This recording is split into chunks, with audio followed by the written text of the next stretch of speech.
The MCU's X-Men lineup is coming into view. We've got several major casting announcements for the MCU's Mutant saga and the upcoming Mutant movie hitting theaters after Secret Wars. And with those castings, I think I may have cracked the plot of this film, and plot twist, I don't think Professor X, Magneto, or even the name X-Men will be featured in this first Mutant movie. Hey everyone, Colton here, and Spider-Man Brand New Day has introduced us to the first MCU proper Universe 616 native, eventual member of the X-Men, Jean Grey, portrayed of course by Sadie Sink. And now we have casting reports for Emma Frost, Cyclops, and maybe even Mystique and Mr. Sinister. And with all this casting and where we left Jean in Spider-Man Brand New Day, the plot of this film is becoming more and more clear. So first, let's go through all the casting. We of course have Sadie Sink as Jean Grey, and now we have Samara Weaving as Emma Frost, and Jean's eventual boo, of course, Scott Summers' Cyclops,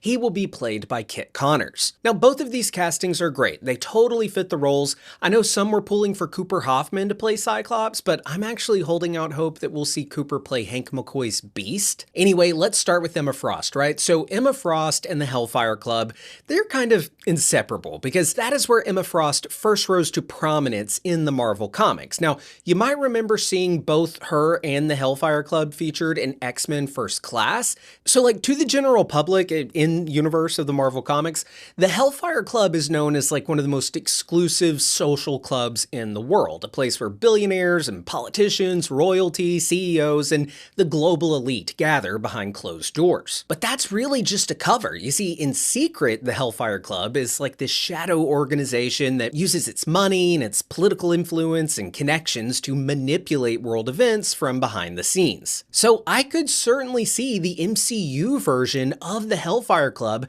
being connected to people like Valentina Allegra de Fontaine. Now, at the center of the Hellfire Club is an even more exclusive group called the Inner Circle, and that's where you will find Emma Frost. Now, one of the bigger misconceptions about the Hellfire Club is that it's a mutant organization.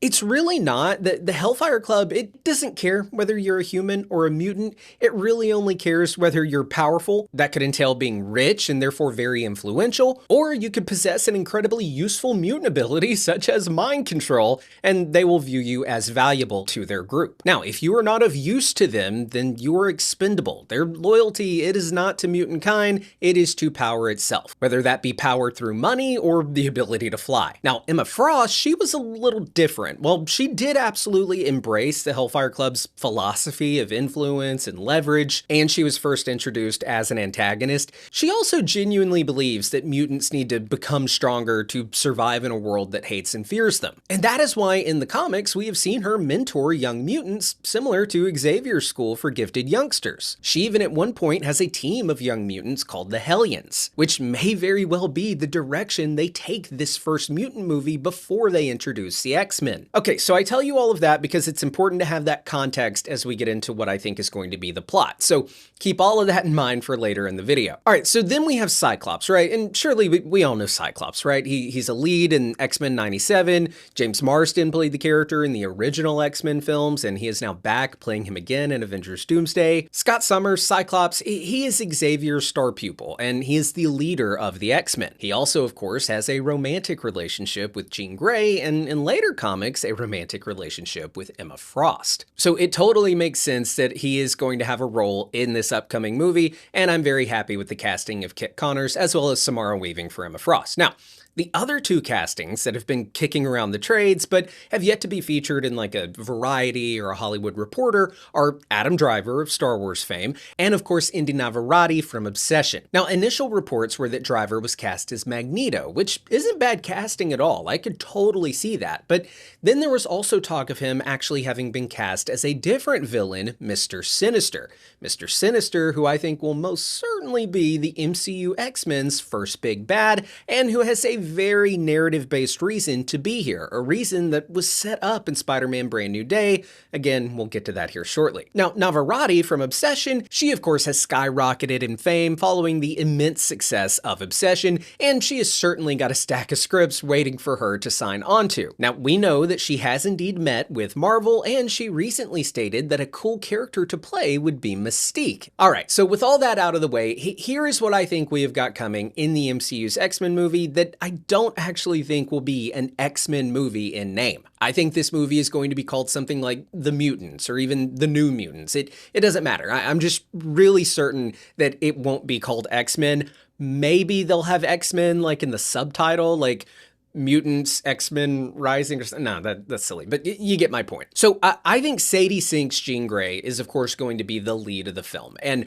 her scene on this bus at the end of Brand New Day, it is just the beginning to the journey we're about to see unfold in this mutant movie. She's on the run. We don't know where William Metzger has gone. He's missing, according to the end of Brand New Day.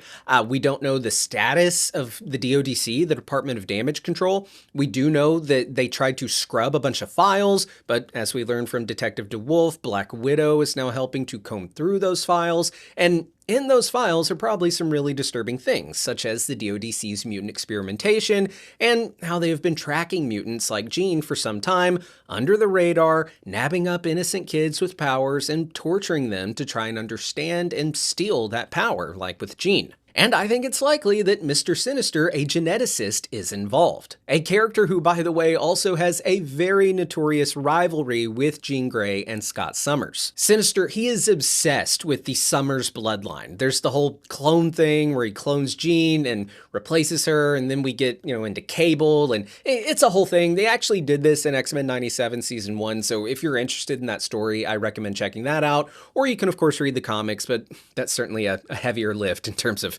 scale. So anyway, I do think they are setting up Mr. Sinister, and we may even see them do the clone reveal at some point down the line, reveal that there's a clone of Jean Grey, and maybe we've been following the clone for like a certain amount of movies. I think that's possible. But I think in this movie, this first mutant movie, we are going to see Jean going bus stop to bus stop, diner to diner, bar to bar, motel to motel, making her way around the country, running from those who wish to harm her. I think we'll still see her be a little bit morally gray, if you will, a little bit morally gray, if you will, compared to, the squeaky clean Peter Parker Spider-Man. I think we could see her like maybe use her powers to get, a free meal here or there, or a free room for the night. And I think her mission in this movie, so to speak, will be with her newfound power, which remember, her power scaled by like nearly 10,000% at the end of Brand New Day.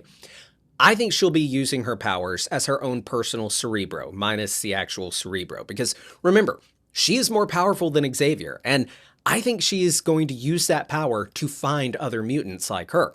Others like her that are on the run. Maybe they got kicked out of the house for being different, or maybe they, like her, have been targeted by the DODC. And I think Jean doing her own mutant hunt will lead to her and Metzger crossing paths once again, as they both pursue mutants for very different reasons. We could even learn that Metzger was never really Metzger, but Mr. Sinister all along. Now, if they do that, I hope they have Tremel Tillman play Mr. Sinister, not have it be like a shape-shifting situation where he morphs into Adam Driver when he reveals his true form, or alternatively, just have Metzger and Sinister be two separate characters, but who are working together. Now, like I said, I do not think Xavier is going to be in this movie, at least not until maybe the very end, but there will be another telepath apart from Jean Grey, and that's of course Emma Frost. I think that Emma will seek out Jean, perhaps communicate with her telepathically, and maybe even guide Jean to a safe place for her and her fellow mutants that are on the run so that they can get away from Metzger. And maybe at first we don't know that voice in Jean's head that maybe only Jean is hearing, like maybe we as the audience aren't even hearing it, we're just hearing Jean say what the voice is telling her to do, and we could all think, oh shit, that's Xavier, that's Professor X telling her to come to a safe place for mutants. But then when they arrive, they do arrive at a mansion, but it ain't the X mansion, it's the Hellfire Club mansion. There, Jean and her fellow young mutants will learn that they aren't alone and that mutants have been around for a long time, hiding in plain sight, and with the help of the Hellfire Club, an elite, wealthy, teetering on ancient organization, one led by Emma Frost, who I think we will learn is far older than she appears. And she and her Hellfire Club have been the ones helping to keep mutants such a secret for all of these years in the MCU, seemingly to avoid the very persecution that Jean and the other young mutants like Scott have found themselves facing throughout the first act. Emma can then offer them a home, a place where they can be who they are and live a life of luxury. But this whole living and hiding thing won't sit well with Jean, and she'll pick up on something being off. And that is when she will discover that the Hellfire Club, they aren't the good guys. She'll even learn that the Hellfire Club has killed mutants who step out of line and try to go public with their powers. Or maybe they even turn them over to the DODC and Metzger in exchange for them being left alone. We could even hear Emma Frost mention how keeping mutation a secret has become even more difficult as of late, with more and more mutants being born and superheroing becoming a trend. And I kind of brushed over this. I really do think we could learn that the Hellfire Club works with private elite corrupt people and organizations like Valentina Allegra de Fontaine, offering up mutants for experimentation and use in like combat or something in exchange for the Hellfire Club and its elite members, the ones that are mutants specifically, and even the ones who are maybe trying to avoid certain government oversights. They are trading those mutants in exchange for them being left alone. Now, Jean and Scott, who I think it'd be so cute if they're on the run together, right, in this movie, and we watch them fall in love. I think they will at first be like receptive to these luxuries of the Hellfire Club, especially after they've been, living life on the road, on the run. But when they discover these dark truths about the Hellfire Club, they will of course revolt, and that is what will lead them to a new home, the home of a mutant who I think is probably in his 40s and has had a mutation his entire life. Thought he was alone for many years at first, then discovered he wasn't, had run-ins with the Hellfire Club maybe, but now with more and more mutants popping up, he has decided to create an alternative to what the Hellfire Club is doing. A school that will welcome, house, and teach young mutants how to use their powers and help them with their effort to not have to stay in hiding, but instead introduce themselves to the public and sway public opinion about mutants in a positive direction, and reveal mutation to the world not as a threat, but merely as fellow members of the planet that are not to be feared. So yeah, I think we're going to get a mutant movie, not necessarily an X-Men movie. The X-Men name does not have the same like cachet or like oomph and effect on the general audience that titles like Avengers do. So I don't think it's necessary for the mutant stories that the MCU tells to immediately go to the X-Men. We will get there, but I love the idea of like first telling these pre-X-Men stories with Jean and Scott, bring in the Hellfire Club, Emma Frost, and then we can get Magneto and the Brotherhood and Xavier and the X-Men just a little later on. But yeah, those are just my thoughts on this casting and what I think this means for the plot, especially with how we saw Brand New Day end and everything they set up for the Mutant Saga, especially with Peter Parker, taking the Hulk's inhibitor tech and advancing it into a universal inhibitor. That is definitely going to come into play. So yeah, let me know your thoughts on all of this down in the comments below. If you're new here, be sure to subscribe, hit the bell so you get notified every time I upload a new video. I've been Colton Ogburn, and I will see you next time. Bye!